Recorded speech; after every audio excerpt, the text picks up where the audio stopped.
Happy Monday, everybody. This is Tracy here to review Real Housewives of Atlanta, episode 3 of season 9. And this episode was entitled Ghosts of Boyfriends Past. So I'm going to start calling Portia and Phaedra P and P. So whenever you hear me say P and P, you know that's who I'm talking about. So I came in late, but it looks like the two of them are getting ready to have lunch with Sheree. And when Sheree comes in, they start talking about camel toe or something.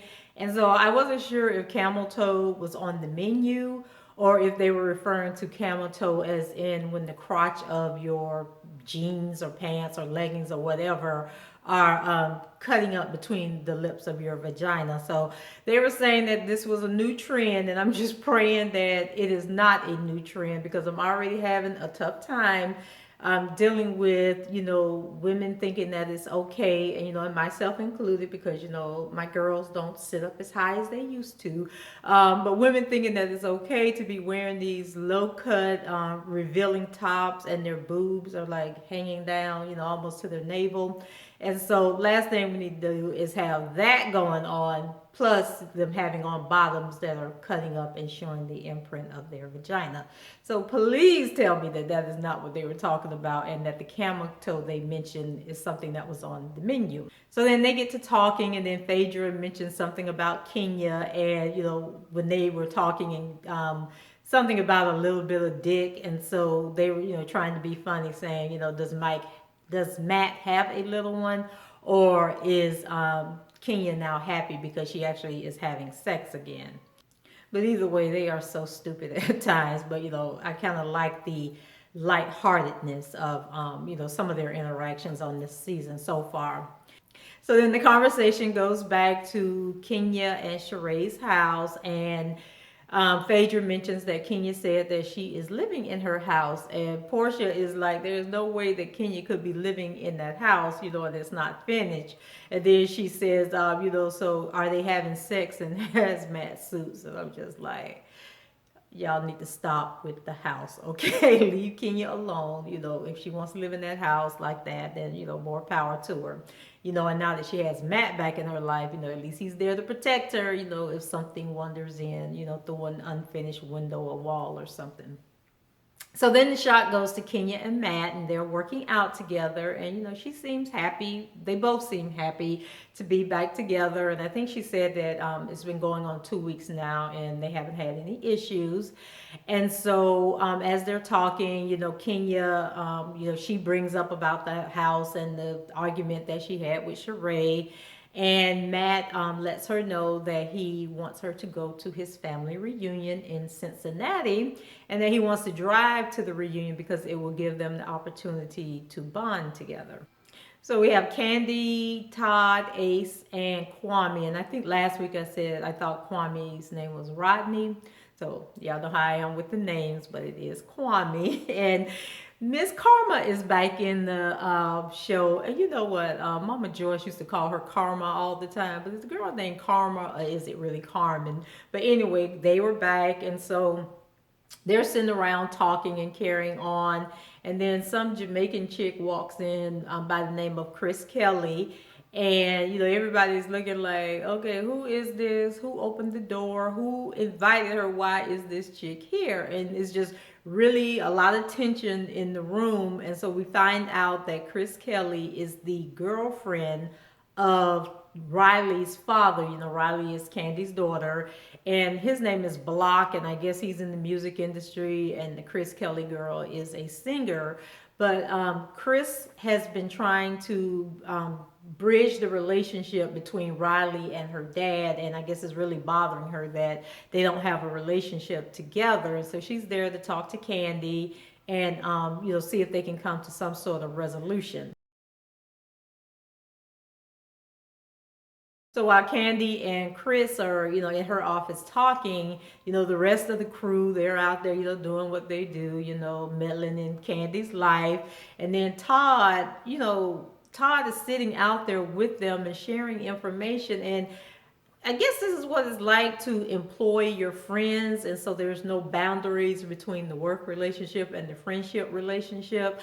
But I just think that Kandi and Todd share entirely too much of their personal business with the people that work for them. And we've seen those people turn on other people, turn on Candy's friends. And I can just only imagine if Kandi actually fired one of them, so she must be have an iron tight non-disclosure clause in their contracts, because there's just no way you could be sharing all your business with these people and not be afraid that they're going to go back and like they will have one hell of a tell-all book later on in life. So I don't know why I'm complaining about Todd, telling too much, because as soon as Chris left, Kandi came out and then just told them the whole story, gave them a debriefing on what they talked about. And so just too much going on. So Todd wants Kandi to encourage Riley to have a relationship with her dad, and he talks about what it felt like for him not having a relationship with his daughter until she was older in life, and he just wished he had been apart from the beginning. And then Kandi lets him know that she's not the one that's keeping Riley from having a relationship with her dad. It's her dad that's stopping the relationship from taking place. So Kenya and Matt, they make their 8-hour trek to, I think they're in Cincinnati, Ohio, to the family reunion. And when they get there, they have lunch with Matt's sister and his parents. Now, I don't know if these are his real parents, because I swear Matt's dad looked like somebody I haven't seen on a TV show or a reality show or somewhere, maybe one of them court TV shows before. But anyway, I think it was just your typical meeting the girlfriend for the first time, and they just want to make sure that Kenya is there, for Matt for the right reasons. And then of course she feels like Matt should be lucky to be with her because she's the one that has the money. And the sister was asking a lot of questions, and Kenya seemed to have taken issue with that. But by the time they left the lunch, everything was good, and they were willing to accept Kenya and welcome her into the family. So then we had a scene, I guess it was later that night, and it was like the family reunion dinner, where everybody dressed up and they're in the ballroom at the hotel, and they were doing auctions and carrying on. So Kenya takes the moment to pull the sister aside and kind of like confront her about the way she had treated her at lunch the day before. And I'm just like, Kenya, you're trying too hard for a storyline, girl. Like, leave this woman alone. That is her brother. She's seen you on TV. She knows, how you act. So she just wants to make sure that you're not about to mess her brother up. And, granted, the brother did go after you, but when you guys were in Mexico, but you took him back. So leave the sister alone, and don't be at the family reunion, acting crazy, because you're gonna have your girls from the ATL there with you to back you up. And so, everything goes off without a hitch. And, one of the things that Kenya did say was that she really appreciated Matt's mom accepting her, because it's the first time, that she had a mother that really wanted her in their life, for who she is. So then we have Bob and Sheree. So Bob has invited Sheree over for lunch.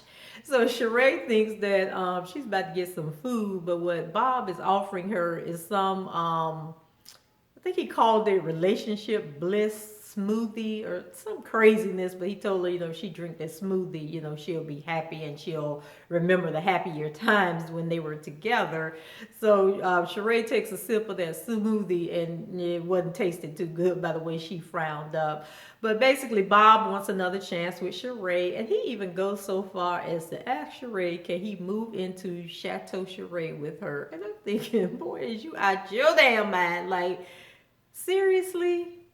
Because that kind of makes him look like a gold digger at this point. Because why would she allow, you have a home of your own, so why would she want you to move there with her? So I don't know what Bob has up his sleeve, but it doesn't matter, because Sheree was like, no, you're not moving in with me, and if you want a second chance with me, we're going to have to move a little slow, and you're going to have to show me a something, because what we went through when we were going through that divorce was just a little too much for me to have to stomach again. So Bob also mentioned that he's trying to lose weight and live healthier because his dad passed away when he was 44 years old. And so I guess Bob is reflecting on life and thinking, if my dad died at 44, does that mean that, I'm going to have health issues or possibly pass away, when I'm in my 40s. So I don't know if he's like in the beginning of a midlife crisis, but Sheree better watch out for old Bob, weasel his way back into her life.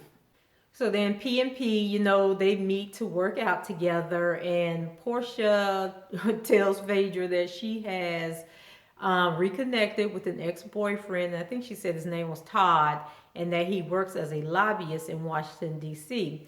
But Portia isn't really interested in dating Todd. She wants to have a baby from him, and so Portia, I'm not even going to get into this because it don't even make sense. Because Portia, why are you trying to have a baby, and why are you trying to have a baby without a father, like without someone that you expect to be there? But Phaedra pretty much put her in her place and let her know she was crazy, and it was all for naught because when Portia decided to tell Todd what her plans were, he pretty much shut that down and told her if she wanted to have another baby, she needed to go to a sperm bank and have another baby. So Portia, we're gonna need you to keep this as a FWB relationship and keep it moving.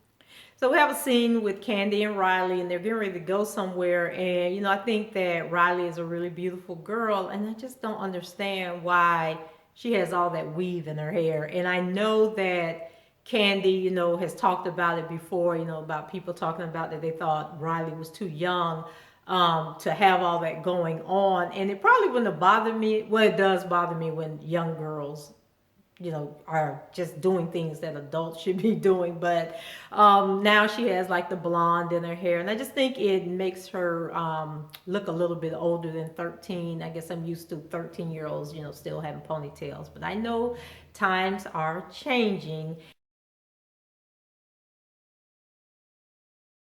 So there was a whole lot of working out going on in this episode. Remember, we had Matt and Kenya were working out together. P and P were working out together.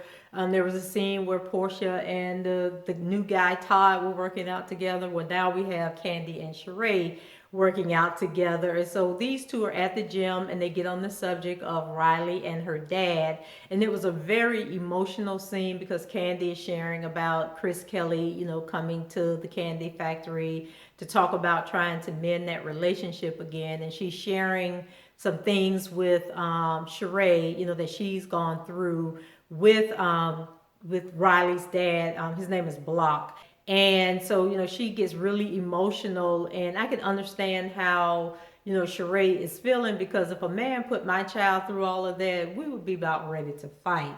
And so one of the issues is that, I guess he would say he's coming to get her or coming to see her, and then he would never show up. And I can remember my daughter, she's 23 now, but she used to sit outside and wait on her dad and wait on her dad, and she would just have this look on her face that I would never forget. But in her case, her dad always showed up. He was just always hours and hours late for some reason.